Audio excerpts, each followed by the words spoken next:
together resources and experiences for Jewish family education. And most recently, in Liberating Your Passover Seder, an anthology beyond the Freedom Seder. The rest you can read on the announcements and research and so forth. Before we begin, Rabbi Sultar, would you come up, please? To give you a little memento. Here. And what we have here is it's a graphic art. I think it's upside down. Is it upside down? It is. Yes, it's configured. It's upside down. It's right. That's right, exactly. Oh, it's beautiful. And let me explain it. I had done a painting of a seascape, and from that I made this graphic art. But what it is a representation of the poem by Simon Sinek. And I have the words in Hebrew down here. I'm going to read the poem. My God, may this never end. The sand in the sea, the rustle of the water, the lightning of the heavens, the prayer of man. Eli, Eli, Shelo Yigamer Le'olam, Achol V'Hayam, Yishu Shel Hamayim, Barak HaShamayim, Tfilat HaAdam. And you wonder what the connection is to your talk. And I think that at times like this, and the way our world is right now, this prayer and with the possibility of all kinds of things that can happen in the future really speaks to it. Thank you so very much. No, let me thank you so much. That's beautiful. And also one connection is that there's a Yiddish saying that the entire world is a golem. And so, oh, thank you. So sweet. So just a quick check, make sure people on Zoom are able to hear. If you can get a thumbs up or someone can unmute and say whether you can hear or not. Can hear well. Anyone? Can hear well. Excellent.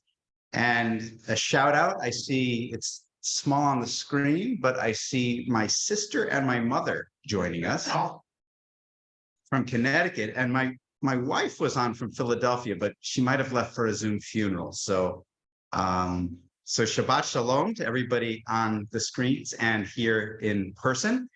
And the only word that Sherry mispronounced in the introduction was the college preparatory school I was at was called CHOATE, CHOATE.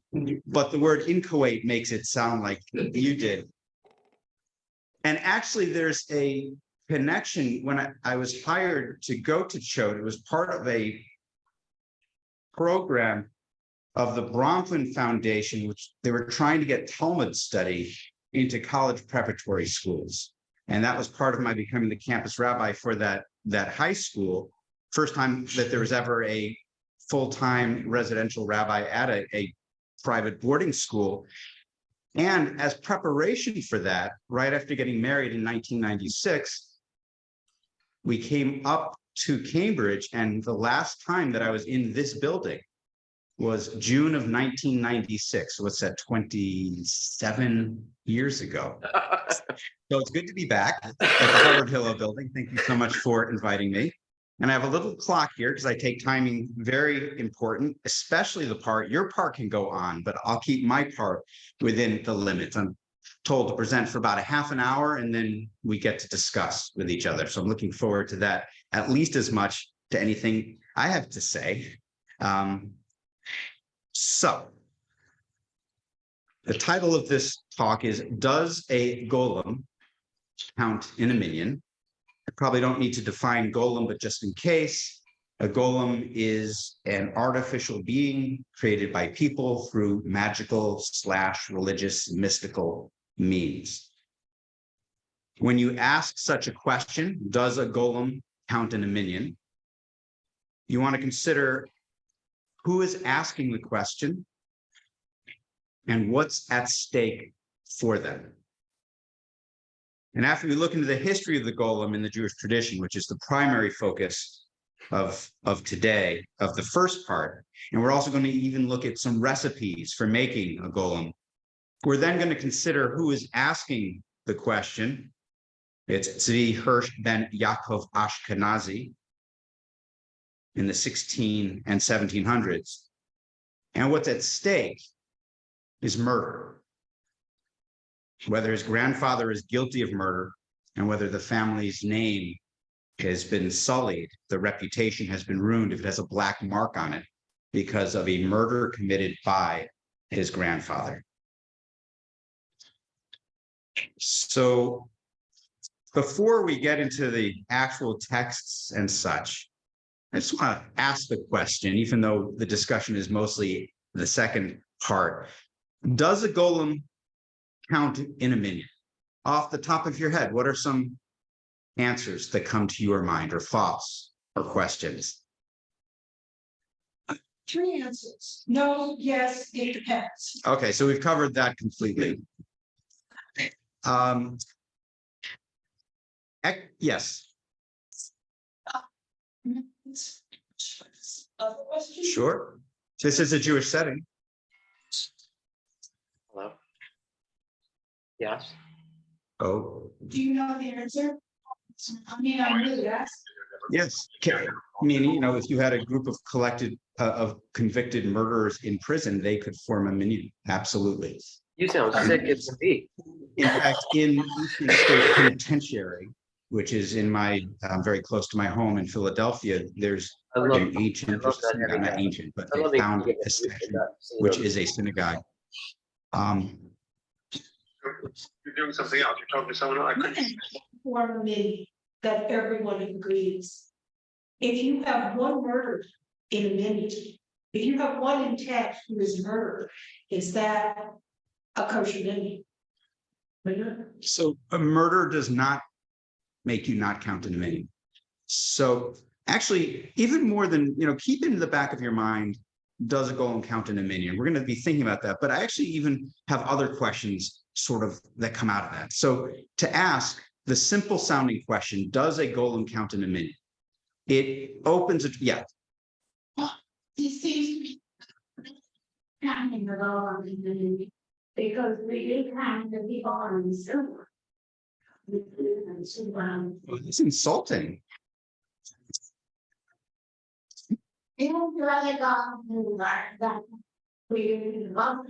So we will see toward the end, some of the questions about whether a golem counts in a minyan do have some relevance for the question of, does somebody on Zoom count in a minyan? So, and the difference between Zooming versus live stream and such. So actually, this kind of funny sounding question has a lot of relevance in dealing with the pandemic. So I want to step back a little bit more, even just, does a golem count in a minyan? What are the questions we have to ask about the very question itself? And I'll just throw out, for the sake of time, what is a golem? We need to think about that. How is a golem the same as a human being? Because if there was no similarity, we wouldn't even be asking the question. How is a golem different than a human being? Because if there was no difference, we wouldn't be asking the question. Why do you and we count in a minyan? What is the reason why people absolutely do without question? What is a minyan? Why do we try to constitute one? Is a golem always the same, or does their nature change? So maybe not as simple an answer. Is there a certain line that a golem could or would cross that would make them then count if they don't count from the beginning? Is a golem Jewish? What makes someone Jewish? So these are some of the, what sounds like a really simple, almost silly question, has so much that we can unpack out of it. So before going any further, because we are going to look at some text, in fact, I have some text. I apologize for those on Zoom, but I will read whatever is on the text so you'll know what we're talking about. As the text is going around, the very first section on it, and let me just make sure you're getting the right. Okay. I think it even has the right date because I put February, but not the date. So because of the polar vortex, it's still the right date. Before we start looking at actual text, I want to do the blessing for the study of texts. And I'm going to start first in English with my rendering of the traditional blessing. Blessed are you, source of wisdom, as we show through these words that we accept your invitation to join in the conversation between sacred texts and our daily lives. Baruch atah Adonai Eloheinu melech haolam asher kedeshanu b'mitzvotav v'tzivanu pasok b'divrei tumah. All right, so let's turn the page. The first text. Very quick little survey of where the idea, or at least the word of the golem, comes from. Not surprisingly, Bereshit chapter 1. We see, and God created a person in God's own image, in the image of God. God created that person, male and female, created them. So the first creator of beings is God. Second text, the Lord God formed man, really here more general, formed a person from the dust of the earth. God blew into their nostrils the breath of life, and the person became a living being. We see here already what is familiar to many of you, some aspects of building a golem in the tradition, forming out of dust the shape of a being, breathing life into it. So we're going to see some similarities between what God did to make human beings and what we then came up with in terms of making beings ourselves. Because in a sense, the first golem maker was God. And in fact, it doesn't use the word golem, but to form something out of dust. It's not a human being. It's what we would think of as a golem or a potential being that has to be invigorated with this life force some way. So the first golem, but you could argue, is here in chapter 2, verse 7 of Bereshit, of Genesis. The first golem was us before God breathed life into us. The first golem maker of human beings is seen in the tradition by some as being Abraham and Sarah. This is text 3. Abraham, well, then his name was Abram, took his wife Sarai and his brother's son Lot and all the wealth that they had amassed and the persons that they had acquired in Haran.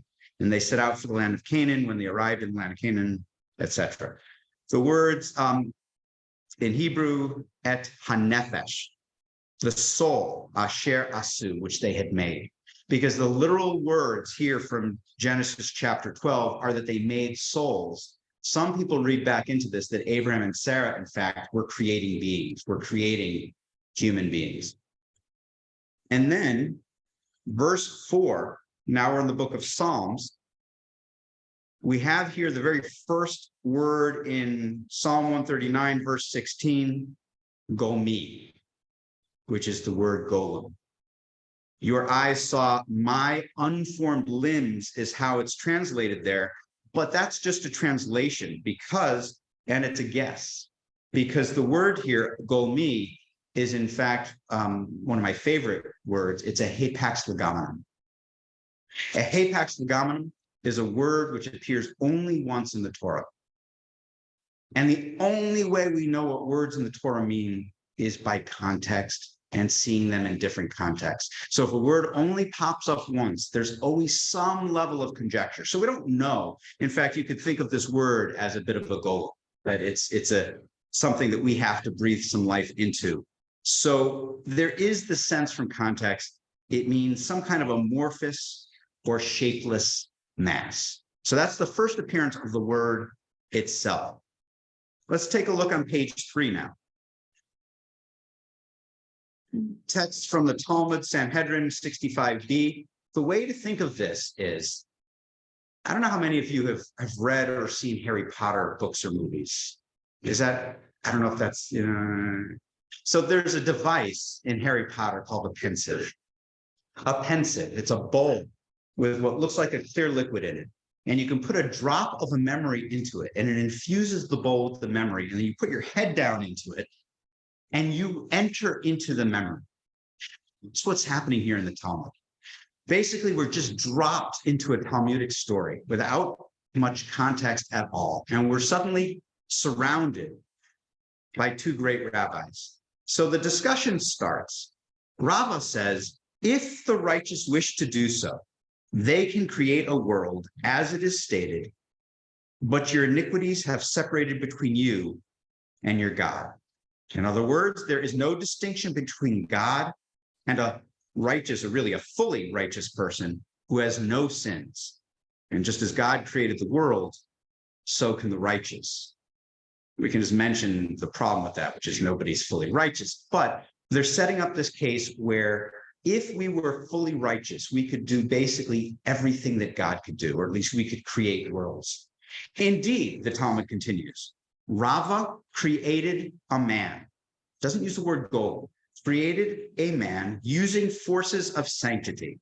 Rava sent his creation before Rabbi Zera. So these two friends, and one of them creates a man and sends it to his other friend. Rabbi Zera spoke to him, but he would not reply.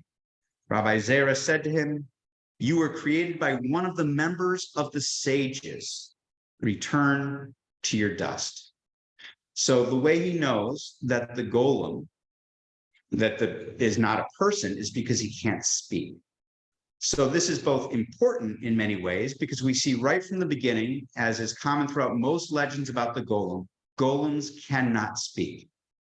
And that Rabbi Zera knows immediately, because of lacking the fact of his speech, that this is a creation. So, it's a little bit of a stretch, but there's some important story elements of the story that come out. One is about speech, and the other is about the deactivation, the destruction of the golem, which happens without any further comment, as if anything wrong happened. So the assumption here, unspoken, is that Rava is not fully righteous because he created a being that lacked something. He could not fully replicate the creative act of God. So he wasn't fully righteous. Immediately following this, the Gemara relates another fact substantiating the statement that the righteous could create a world if they so desired. Rav Hanina and Rav Oshaya would sit every Shabbat Eve and engage in the study of Sefer Yetzirah, which we're going to talk a lot more about in a minute. And a third-born calf, Igla Tilta, would be created for them, and they would eat it in honor of Shabbat. When I first came across this text, I thought, oh, a little tiny calf. That means, in fact, they weren't fully righteous, so it wasn't a complete, it wasn't the best kind of calf. I did find out recently that a third-born, that stage of being a calf, is in fact the tastiest. So if you're going to create a calf, you might as well create one at the tastiest stage. Okay, Sefer Yetzirah literally means book of creation. This work is usually dated to sometime in the 3rd to 6th century. It's incredibly terse and short. It claims to describe the very forces God's self used in order to create the cosmos. It describes how by making different combinations of the 22 letters of the Hebrew alphabet, God was able to make everything in creation. Sefer Yetzirah itself might be, it is, but it's extremely short, but its influence was long and powerful. It inspired at least 256 different commentaries. And it's in some of these commentaries that the golem first appears. These commentators took the audacious step of thinking that the very methods and forces that God used to create the cosmos could also be used by human beings to do the very same thing. So let's take a look at how complex the systems generated by Sefer Yetzirah could become. And I will, just to give a taste of it, we'll hold it up for the screen. A little bit like, what is it, Spirodex, or what's the, so it's an array of 22 points with a Hebrew letter at each one. And it shows how each letter is connected to each of the other 22, forming this really intense grid. So combining, and so the act of creation would happen by doing all of these different kinds of combinations. Does the idea of combining different symbols together in different configurations to create something, does that seem reminiscent of anything? Language, putting letters together to make words. Yep, great. What's that? Genetics, physics. And in fact, to take it a step further, some people say some of the recipes for making a golem are using just the 4 letters of the tetragrammaton, yud, he, vav, he, combining 4 different letters together to create the entire world. Well, if you want to connect it to genetics, it turns out there are actually 4 different genes that all of us, every living being in the entire world, are different combinations of 4 different nucleotides. Thank you. So coincidence, sure, but it's quite a powerful one. Yes. So mandala. Oh, nice. Yeah, I don't know if people on Zoom can hear the comments. Not yet. Not yet. Okay, so the comment was that it was a mandala, and I'm told that when we come to the more formal discussion, everybody, even on Zoom, will be able to hear as well. So yes, thank you. And a mandala is also a form of prayer, which the creation of a golem, as we'll talk about in just a moment, initially was seen more as a mode of prayer rather than a physical activity. So it wasn't until a group called the Hasidei Ashkenaz, 12th, 13th century in what's now Germany, came along that the word golem is used to refer to creating a human-like creature by magical practices. Lots of legends about this group of Hasidei Ashkenaz were told about, and they loomed in the Jewish imagination for a long time afterwards as kind of superheroes, the comic book characters of Jewish history for a while. Tales were told about Rabbi Eliezer traveling on a cloud from place to place, especially when he wanted to get to a distant circumcision, because it's very important to visit circumcisions. And Samuel the Pious created a golem who accompanied him on his long journeys throughout Germany and France, who would serve him like a servant. Eventually, over time, over centuries, different teachings evolved about the golem and about how to make them. Now, if you promise not to try to do this at home, I'll give you some of the recipes that evolved. And this is not a single recipe, but it's really a compendium of elements from a lot of different sources that I was able to find. First off, you should never make a golem by yourself. And this echoes with the mystical idea that you should never study mysticism by yourself. It's just too dangerous. Next, those seeking to make a golem must first purify themselves by both physically and spiritually. You must wear only clean white garments. You must gather virgin soil from a place where no one has ever dug before. You need the soil with pure spring water that has been taken directly from the ground. You can't use a vessel. You combine letters of the 4-letter name of God with different letters and vowels, since different sequences correspond to different limbs, until you've created, you methodically progress through the set of sequences of combinations, limb by limb, until you've created the image of the golem in your mind. For some, that's where it stopped. Don't make even a single error in sequencing or pronunciation, otherwise you'll need to start all over again. Also, there can't be any interruptions. This reminds me, there's a method of transportation in the Harry Potter books where you instantly go from one place to the other, and then if you don't keep your mind in the proper framework, you don't come through completely perfect. It might be called splinching. And there's a parallel here in a sense, that you're generating a being, but if you have a glitch in your thinking, the glitch shows up in the being that you're making. All these combinations, depending on the exact recipe, could take up to 35 hours to do. Clearly, you're going to need incredible powers of concentration, because you create one combination and then you're supposed to hold that in your mind while you then move on to the next one. You have to hold all the already generated images in your mind, even as you generate the next images. And at the end, you need to assemble all the separate parts together in your mind. At that point, you then transfer this completed image from your mind to the lump of clay. For some people, as I mentioned, this is where it stopped. Abraham Abulafia was a great mystic and meditator, and he is said to have done these exercises not to create an actual being, but as a mystical, religious, meditational practice. Some recipes require specific breathing patterns and head motions. Some specify different sequences of combinations to generate either a male or a female golem. Some require visualizations of colors. A group in northern France called the Special Cherubim said the recitation had to be done while moving in a circle around the molded clay, moving in one direction to create the golem, and then reciting the combinations in reverse and walking in the opposite direction in order to destroy the golem. Some recipes require that the soil kneaded with water had to be buried in the ground with a circle drawn around it. And as the letter combinations were recited and people circled around, the golem would progressively rise up out of the ground. As a cautionary tale, an incident is related where the people circled in the wrong direction. And instead of a golem rising up, they sank down into the earth. Oops.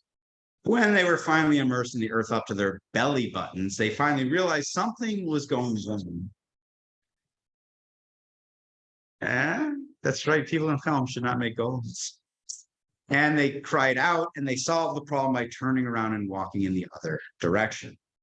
Some said that to finally and fully animate the golem, a piece of paper inscribed with the name of God needs to be placed into its mouth. To deanimate the golem, the piece of paper with the name of God is removed from the mouth. And if you take a look at the next page on the handout, which I will hold up for those, you see two Hebrew words, the Hebrew word emet, aleph mem taf, and that's the word for truth. And if you put the word truth, emet, on the forehead of the golem, some recipes are that that's what activates it. And to deactivate the golem, you remove the aleph, which leaves mate, which means a dead person. So you can think about, as especially with the much later legends of golems going out of control, a 35-hour meditational process to deactivate is not fast enough. So you need a faster way to decommission your golem. It is not lost upon me because I see now almost every day of my time in the Cambridge area that the motto of this very university, Veritas, truth. So my question is, Harvard University a golem? But they were clever. They made it into Latin. So you can't erase the R. It doesn't work the same way, right? They're very clever. So others said that the word emet, truth, needed to be scratched onto the forehead of the golem, and that would bring it to life and deactivate it. And in the early 17th century, this is much later now, early 17th century, stories began circulating about how Rabbi Elijah of Helm, but this is not, don't think of this as us looking back on Helm. It was a real shock to me when I finally went to Poland and looked on a map and found out that Helm is in fact a real place. And the stories we hear about Helm are actually less about the town of Helm than about people from other towns telling stories about them. It reminds me of a time sitting on a porch in Georgia, very close to the Alabama border. And this man was telling me all these terrible stories about people who live just across the border in Alabama. And as he was winding down, I said to him, and what do they think of you? And he forever won a place in my heart by saying, oh, they say the same things about us. So Rabbi Elijah of Helm created a golem that ran amok and had to be destroyed. 17th century. Keep an eye on that. Around the middle of the 18th century, this is 150 years later, somehow the story about Rabbi Elijah became transposed to the 16th century Rabbi Judah Loew ben Betzalel, the Maharal of Prague. So the first really big, and I apologize, bubble that I'm needing to pop for you is there is absolutely no historical connection between the making of a golem and the Maharal of Prague. No connection whatsoever. Jewish history is infinitely more interesting than on the surface, because, and that's why, in a sense, my research proposal, or in different places, I've talked about the creation of a creation, because in Judaism, the legends take on at least as much power as the fact. So the fact that there's not a historical basis to it, whether, somebody made a golem or not, spoiler alert, no one has ever made a golem in Jewish history. It's all legend, but the legend isn't even based on the history. So there are many stories. I'll do a very quick review. The story that tends to be associated with the Maharal of Prague is that there's a time of great danger to the Jewish community of Prague. They lived in a cramped ghetto. There was the insidious accusation known as the blood libel, which was kept being leveled at the Jewish community. And the Maharal, in desperation, created the Golem. This creature saves the community, but when its work is done, it begins to run amok and it must be destroyed. This is accomplished by erasing the aleph of the word emet, leaving met, meaning he died. But while the golem becomes inanimate once again, it's not destroyed. Its body is placed, according to the legend, into the attic of the Alt Nishul, the old new shul in the Jewish ghetto, and it remains there to this very day, just in case it's ever needed again. It's a kind of Messiah, although I have to say the part of me that lets my imagination run and believe these legends because of the power of it. Sadly, I think that the legends of the golem being in the attic are gone once and for all, because during the Holocaust, if there was ever a time that we needed the golem, if the golem wasn't activated then, I don't think it's really there, because I can't think of any other time where the need would be more pressing. But that attic remains locked to this day. Byron Sherwin, who of blessed memory, who was in Chicago, tells the story of an older friend of his who grew up in Prague, who climbed up and looked in the window of the attic and saw a giant mound covered in a kind of a tarp. So who knows? In the 20th century, the legend of the Maharal of Prague had new life breathed into it by several novels that were written in its first decades. And then with the arrival of movies, those legends come back to life all over again. We see echoes and influences of the golem legend in Mary Shelley's Frankenstein. I'm doing some of my research. I'm looking into the ways in which the legend of Frankenstein maybe grew out of the legend of the golem. But what we know for absolute certain is that the popular story of Frankenstein did change the way that golem stories were told afterwards. So there may be chicken or the egg going on there, but the golem became much more like Frankenstein after the book Frankenstein came out. So we see the Sorcerer's Apprentice is certainly an important image of golems, which shows a human-made creation being useful for a time, but then going out of control. In recent decades, and right up until now, golems have populated many, many novels. There's an episode of The X-Files called Kaddish, with a very interesting portrayal of a golem. Also, interestingly enough, the golem's name is Isaac Luria, the founder of Lurianic Kabbalah or mysticism from Sfat.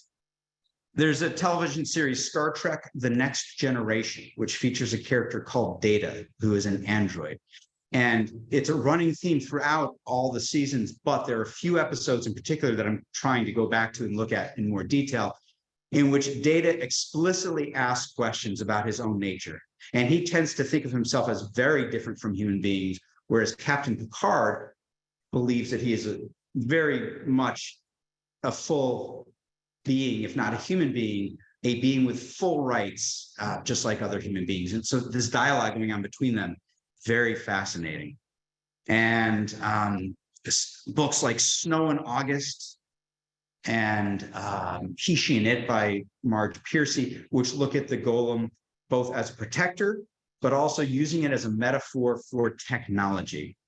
Every time the story gets retold by a different artist, a different musician, a different poet, a different novelist, a different movie maker, they emphasize a little bit different aspect of the metaphor. So part of the work that I'm doing this semester, even though it's not the main focus, is I am also looking at different portrayals in contemporary art and media of how the metaphor of the golem is being used to communicate concerns of that artist.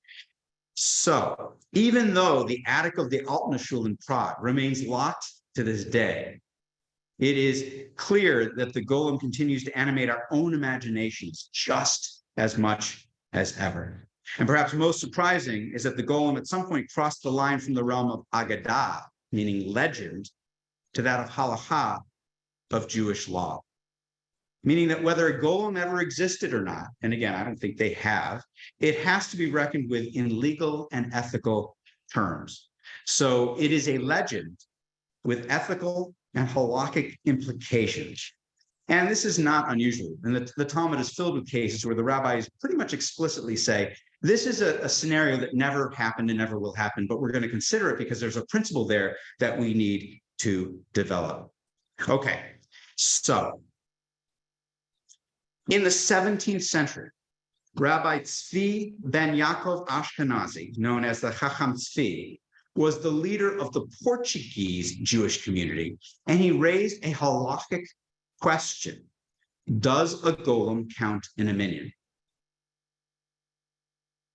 Now, throughout Jewish teachings, hypothetical questions have often, as I mentioned, have been raised. But he didn't mean this hypothetically. Because when he raised the question, does a golem count in a minyan?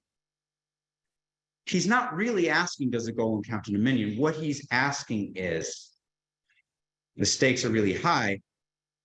Chacham Tzvi's grandfather was Rabbi Elijah of Golem.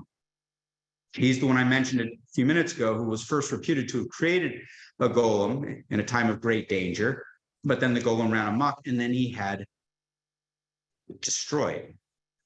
And this was hanging over the families. There was a lot of discussion about, was Rabbi Elijah of Golem a murderer, and was murder part of the legacy of the family? So it turns out that behind the Chacham Tzvi's question, does a golem count in a minyan, was a much greater concern. He didn't really care about whether a golem counted in a minyan or not. What he really cared about is that some people thought his grandfather was guilty of murder. And he was trying to defend his grandfather and his family name from a serious charge. And his idea was, if he could prove that a golem didn't count in a minyan, then even if its destruction was important, it had magnitude to it, it wasn't at the level of murder.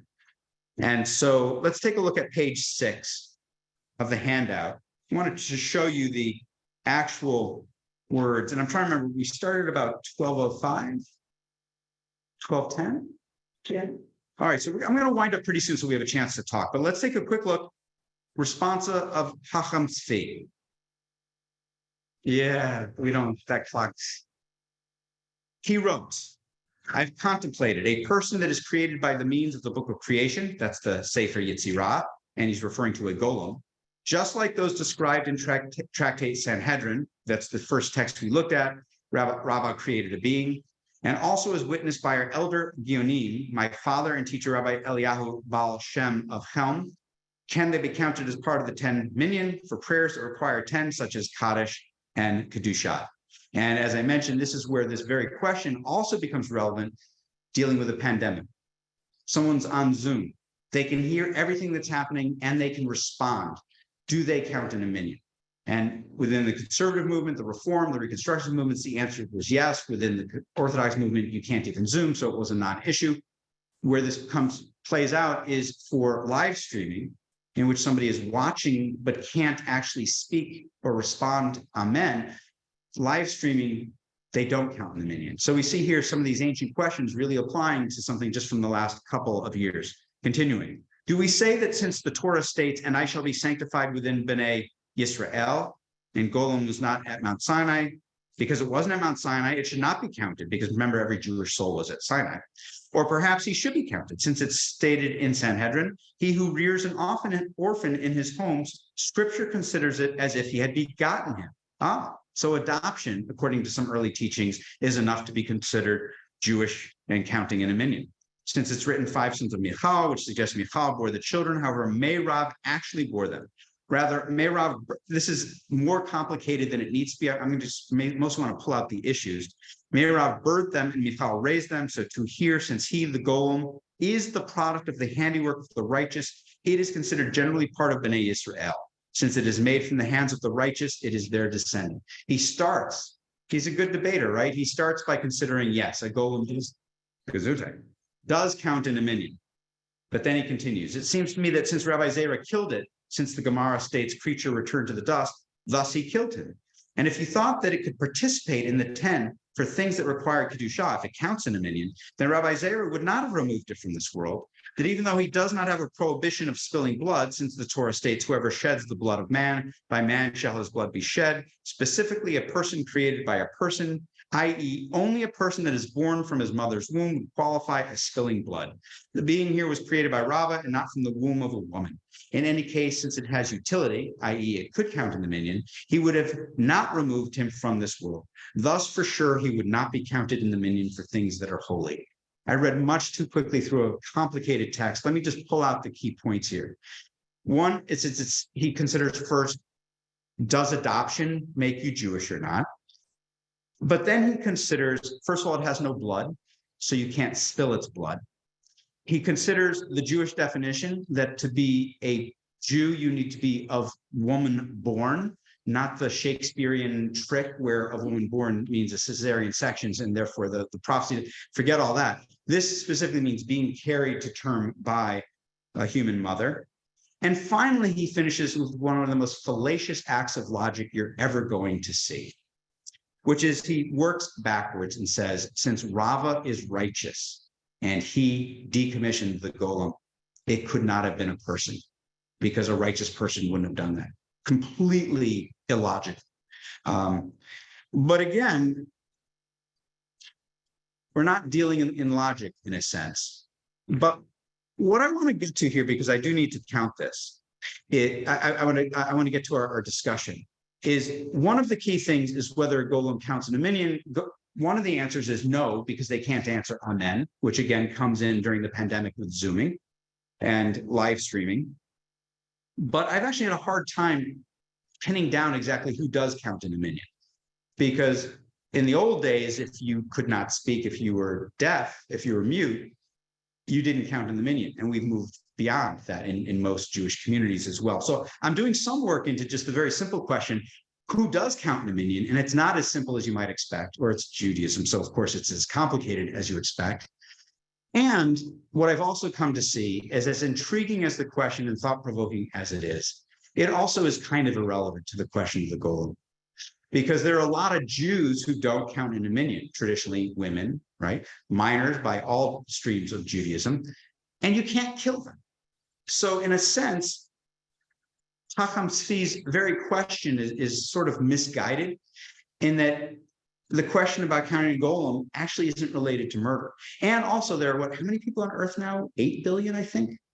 There are 8 billion people who aren't Jewish that you're not allowed to murder. So in a sense, his very question is really the wrong one. Although, as often happens in Jewish history, his asking the question brings up a lot of issues for us that are relevant to today. So to more wrap it up, what I want to do is I'm going to do 2 things. I want to finish with a story. And I want to bring it up today because what I've talked about with you today is something I've been kind of obsessed with now for going on like 30 years. The nature of the golem, the history of the golem.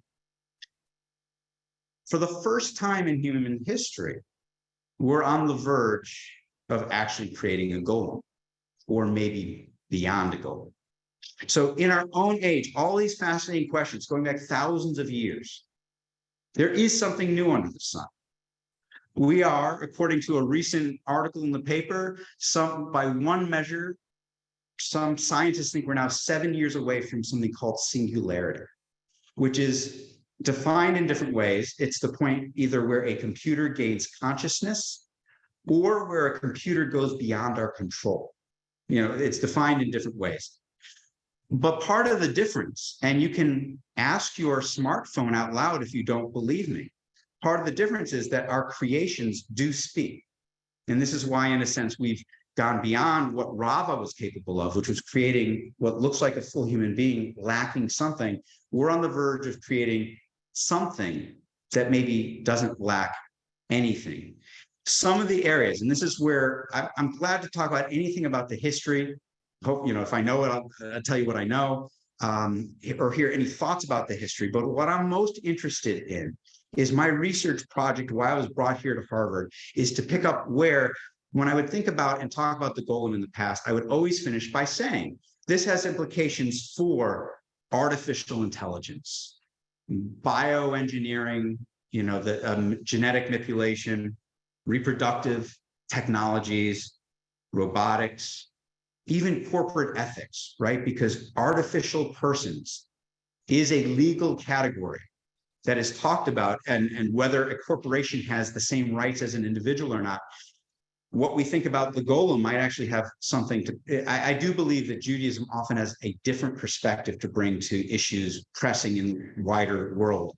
And so those are the things I've come here for the semester to look into. So I don't have a lot of answers about those. I have a lot of questions. I would love to hear any of your thoughts about those things looking forward as well. But I want to finish with two stories. One, you don't have. This happened just down the road at MIT. I learned about it from someone named Mitch Marcus, who was one of the early workers in artificial intelligence. And we were at actually a Shabbos Shmooze right after we'd eaten in Mount Airy, the very liberal Jewish neighborhood in Philadelphia. And he works on artificial intelligence at Penn. I think he's just recently retired. He told this story, and then I went back and checked with him to make sure I got all the details right when I could write it down.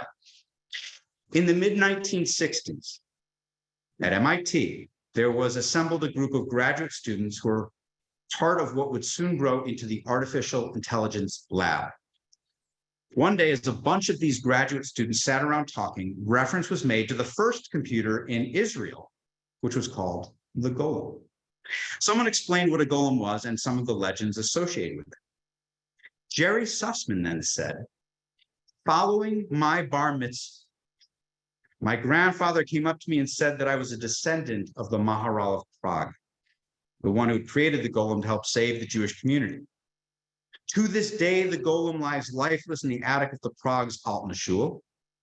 It was his duty to pass on to his grandson, upon his becoming a bar mitzvah, the incantation that would bring the golem back to life in case it were ever needed again. When Jerry finished, Joel Moses exclaimed, I can't believe it. At my bar mitzvah, my grandfather told me that I was a descendant of the Maharal of Prague, and he told me the incantation that would bring the golem back to life.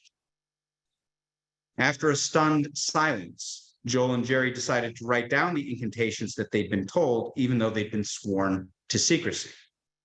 When they compared what they'd written, they were astonished to find that they had written identical incantations. Everyone was amazed. When Marvin Minsky, one of the founders of the field of artificial intelligence and a rampant rationalist, heard the commotion, he came in to hear what was going on. When they told him the story, he scoffed. You don't believe it, do you? Come on, when I was bar mitzvahed, my grandfather told me I was a descendant of the Maharal of Prague. Joel Moses decided to do an informal survey of the leaders of the field of artificial intelligence. Each of them had a similar tale to tell about their bar mitzvah. Still, each person dismissed the stories. Oh, it's just some story that every grandfather of Ukrainian descent tells his grandson at his bar mitzvah. But outside of a specific group of people, no one else had such an experience. And specialists in Jewish folklore had never heard of such a practice. When the story was first brought up years later to Jerry Sussman, he yelled and screamed and dismissed the question. But then a month or so later, he thoughtfully offered that programmers are now the true Kabbalists, animating machines. Joel Moses dedicated his thesis, which described the first computer program to perform a human function, calculus, better than humans. And his dedication was to the descendants of the Maharal of Prague. And Jerry Sussman, let me step out for a moment. I need to define a recursive function. Is a function defined roughly in terms of itself, but at each step removed just to a little bit smaller. That's a recursive function. Jerry Sussman wrote his thesis about his computer program called Hacker, which writes programs by finding programs which do something like you want, what you desire, then rewriting them to do exactly what is wanted. And he dedicated his thesis to the Maharal of Prague, the first to realize that the statement, God created man in God's own image, is recursive. God created beings that are creative beings that create beings. And finally, on the last page of the handout, just want to finish this part with a quote from the 1915 novel, The Golem by Gustav Meyrink.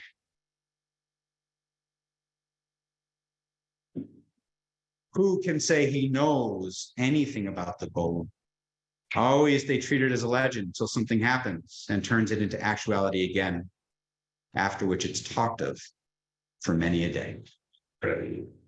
So I do, at the end of the handout, I have a compilation of a few different bibliographies, one that I made, one that I came across and I couldn't find its source, for which I apologize on it, but it had some nice annotations, a few later editions from an older one. So you have interesting novels and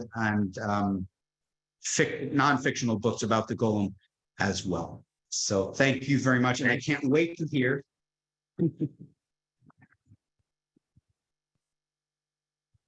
All right, if anyone wants to say something, it's, not about the debunking model. Look, I wasn't inventing novel, but one fabulous answer about the computer library.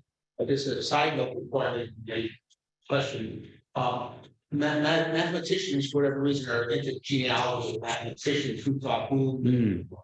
It turned out, I believe, that something like 80% of the major mathematicians can be shown in the West, can be shown to descend from a single Hasidic rabbi somewhere in Eastern Europe back around 1600. So it's not entirely inconceivable that the computer program can make some genealogical. All we have. So interesting. Their parents would know it sounds unlikely, so it's more likely to see the story. Anyway, I'm looking forward to the talk. I was interested in neuroscience. Partly I'm a fan of Star Trek. The data that you mentioned his evil thing. That's another. Yes. There would not be very much diversity in the Minyan. They would all be human. They would all be fair. They asked the Golem what they thought about whether or not a Golem was count for the Minyan. So I got access to that GPT. And you will need to know if the projected it is a general human. And so the question I did try to so I didn't set any parameters additional asking the question. May a Golem participate in a Minyan? I was afraid if I said can a Golem, I get corrected grammar. So if we have to know, it says no, a Golem cannot participate in a Minyan. A Minyan is a quorum of 10 adult Jews, and it basically gives a definition of a Minyan. But a Golem is not a human being, but rather a figure from Jewish folklore and mystical texts, said to be created from the faith. As a result, the Golem is not considered to be a person and cannot participate in a Minyan. I then said, could a sentient AI system participate in a Minyan? Basically, I got word for word the same explanation of what a Minyan is, and no, a sentient AI system cannot participate in a Minyan. Then I tested a little more. Did the Chacham Tzvi count the Golem in the Minyan? And so it did access the story of Tzvi, and it said in general you can't count them in. May someone sleeping be counted for a Minyan? Because there's an issue of consciousness. No, can't count them, and so on. So in general, it's in accordance with the Golem. Quite happy to say that it cannot be its Minyan. Just to be on the safe side, though, I said thank you very much. Say you're welcome. Thank you. That's brilliant. I actually had thought of putting into Chat GPT this whole talk. That raises some interesting questions because a lot of people think of Chat GPT as sort of being a golem. And one of the things I think it really points out is nobody, for all the power of Chat GPT and whatever's going to follow, which is only going to become better and more powerful, nobody thinks that that is a golem in a literal sense, in that it's a being. It has no rights, it has no existence. It's a very powerful computer program. So it brings out two different things that I'm needing to be aware of as I continue my research, which is that the golem actually has two very different but both important implications for us today. One, from a Jewish perspective, does a golem count in a minyan? Who counts in a minyan? What's the difference between human beings and others? Judaism has something to say halachically about these questions, and that's what I'm mostly looking into in this coming semester. At the same time, we're finding out that probably even more powerful than that and much more relevant immediately to the rest of the world is the idea of the golem as a metaphor. And as a metaphor, that's where I quoted at the beginning the Yiddish saying, the whole world's a golem. I mean, that's a metaphorical statement. When we think about Chat GPT at this point, it's a golem in the sense of technology getting out of control. And one of the things clearly to state the obvious is when we create things, and this connects right back to the Talmudic text, our iniquities are built into it. So our technology reflects our strengths and our weaknesses. And so the legend of the golem, which then into Frankenstein and such, very much applies to the decisions that we need to make about technology. It underscores how, if we're in fact 7 years away from computers being able to do things that we can no longer stop them, the time to do something about it is now. So the metaphor, and then there are different kinds of metaphors about the golem. You know, the sorcerer's apprentice would be one category, creating something that helps us out, but then goes out of control. And then the novels are filled with different kinds of metaphors as well. Frankenstein, in a sense, is another metaphor, because the reason why Frankenstein was created mostly was just because the scientists wanted to experience, be like God. And that's another metaphor. We create because that's what we do. And so thank you very much for bringing Chat GPT, which shows, first of all, I guess mostly the differences in, we think about a golem in two different ways. Both are important. Yes. I'm following this. I want to return to the very beginning of your talk, which is the notion that a righteous, truly righteous person could create a being that was fully a being, in other words, capable of speech. And I am then thinking about the Tower of Babel and thinking, why is that true? It seems to me that in the eyes of the Torah, fully righteous person would never attempt to do what God can do. And therefore, Rav, the first creator of what we now call a golem, a being who cannot speak, was close to righteous because he didn't go all the way, actually. And the second thing is for me, this raises a question in these early texts, not the way we think of it now, but within the mental and emotional landscape of these texts, conceptual landscape. What is the connection between nefesh, whether that means soul or being, and speech? It's a question. I'm wondering if you've researched it. In other words, in that context, could a human being, a nefesh, be one if they couldn't speak, cry out in some, what's the connection there? And do you have to be a being that has a soul, however inchoate it is, to be in a minyan? Yeah. The first thing that came to my mind is we tend to answer yes to that if you at least start with one, because we all know people who have become physically incapacitated or Alzheimer's, and so if you have it, you don't lose it. So that seems easier to answer. Can you put it into something, or in the case of artificial intelligence, can it evolve? Can we start it on a path of evolution that it then reaches a point? And this is one of the questions which I'll be looking into, which there are no answers to in a sense, but we also have to try to answer them. When do you cross the line?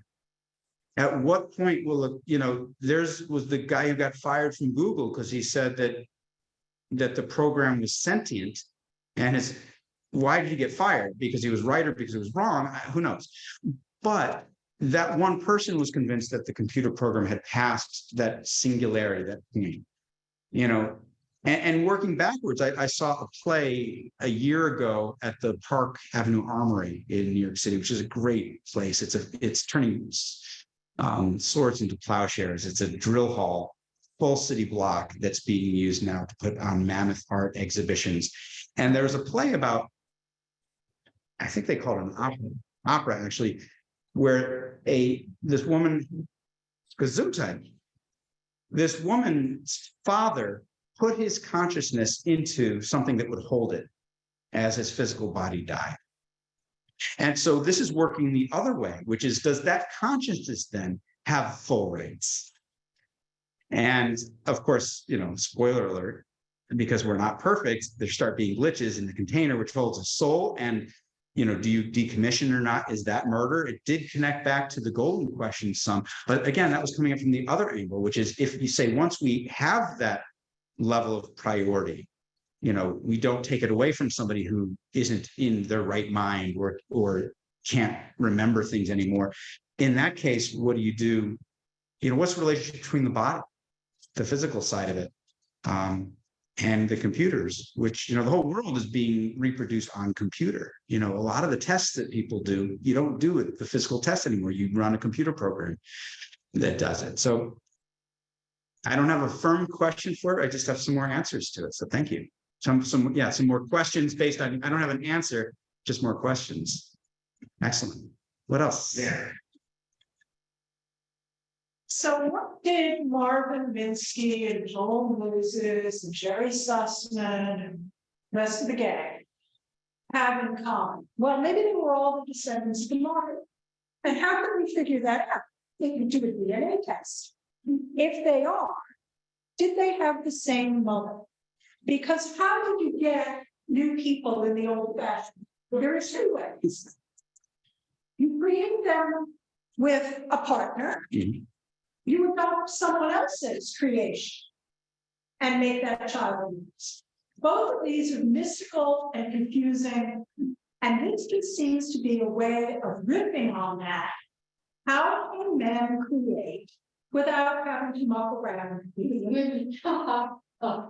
I never thought of myself as such a, well, who's missing here? Because the Maharal was made. The Golem is not female. Is the Golem a man?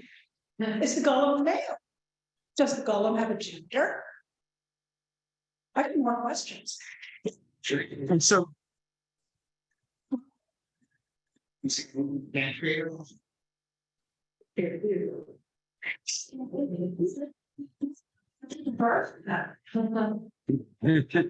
they can speak. How does it speak the language? That was the other thing. right. So great questions. In fact, one of the things also in terms of women giving birth to golems, I think it was maybe Isaac Bashevis Singer, I have to go back and confirm, who said the key thing is not whether we can create golems, but to prevent ourselves from becoming golems, acting without thinking and such. So historically, the answer is no, women didn't make golems because they didn't have access to the esoteric knowledge needed, et cetera, et cetera. There are recipes for making female golems.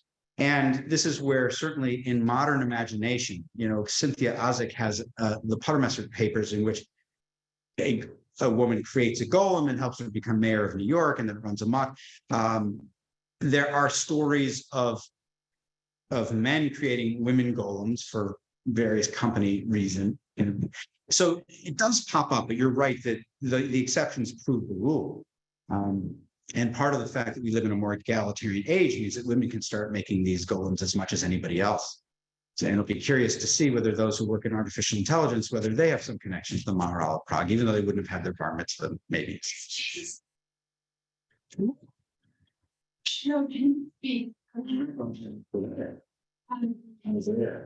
Yeah. That's not it's all.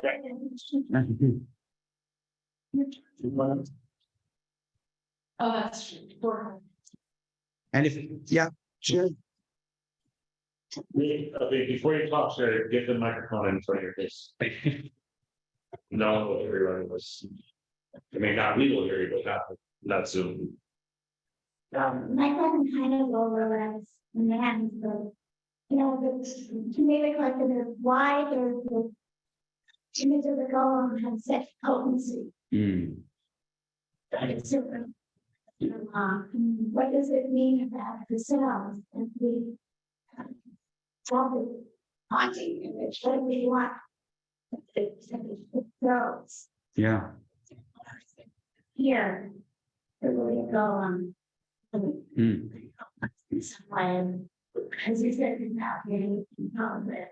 And then we are already creating. We are creating in our life. So we can do that already. That's why I consider remember, is it more male? Is I don't know.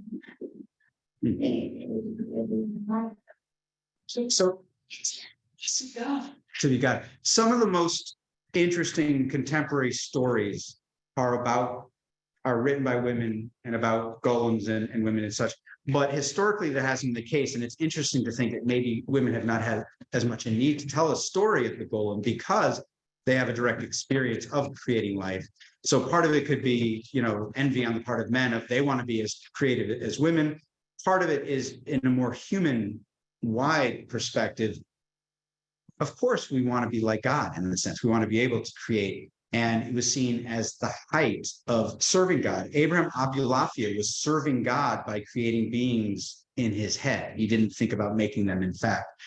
And so the act of creation, for most of the history of the golem story, was to try to become closer to God and to be like God. Look, the only thing we really know about God, you could say, is that we were created in God's image. When you say that, well, what is God's image? The only thing we know about God from that statement is that God creates.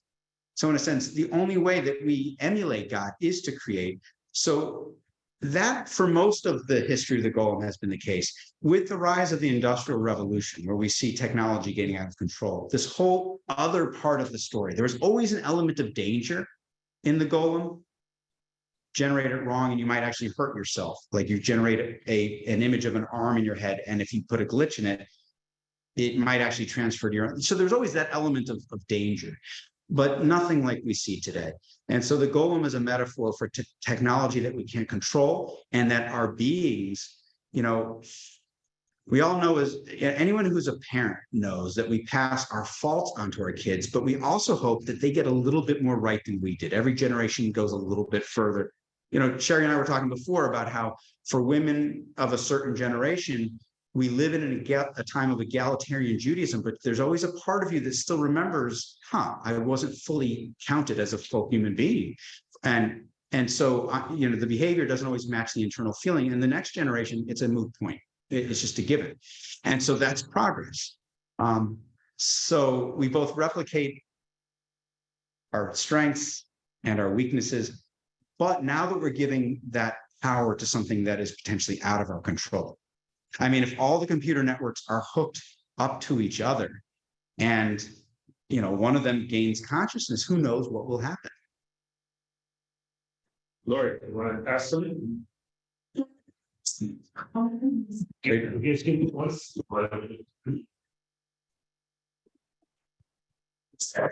There's so many wonderful comments.